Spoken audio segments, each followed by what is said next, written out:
म बालेन्द्र शाह नेपालको सार्वभौम सत्ता र राजकीय सत्ता नेपालको सार्वभौम सत्ता र राजकीय सत्ता नेपाली जनतामा निहित रहेको नेपाली जनतामा निहित रहेको नेपालको संविधान प्रति पूर्ण वफादार रही सत्यनिष्ठापूर्वक प्रतिज्ञा गर्दै ईश्वर, देश र जनताको नाममा शपथ लिन्छु कि प्रधानमन्त्री पदको जिम्मेवारी प्रचलित कानूनको पालना गरी मुलुक र जनताको भलो चिताई कसैको डर नमानी पक्षपात नगरी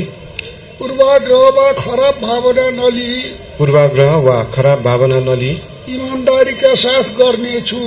ईमानदारीका साथ गर्नेछु र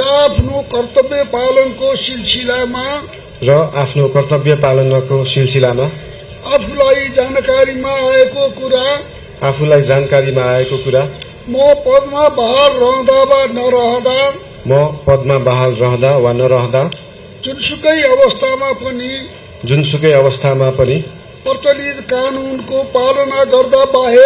प्रचलित कानूनको पालना गर्दा बाहेक अरू अवस्थामा कुनै किसिमबाट पनि प्रकट वा संकेत गर्ने छैन। म बालेन्द्र शाह नेपालको सार्वभौम सत्ता र राजकीय सत्ता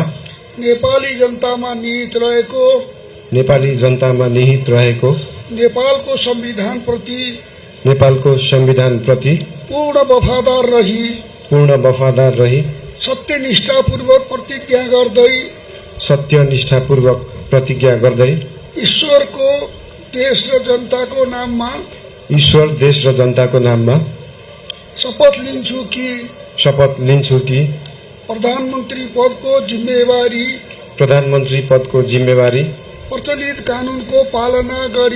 प्रचलित कानूनको पालना गरी मुलुक र जनताको भलो चिताई कसैको डर नमानी पक्षपात नगरी पूर्वाग्रह वा खराब भावना नलिई ईमानदारीका साथ गर्नेछु र आफ्नो कर्तव्य पालनको सिलसिलामा आफूलाई जानकारीमा आएको कुरा म पदमा बहाल रहँदा वा नरहँदा जुनसुकै अवस्थामा पनि प्रचलित कानूनको पालना गर्दा बाहेक अरू अवस्थामा कुनै किसिमबाट पनि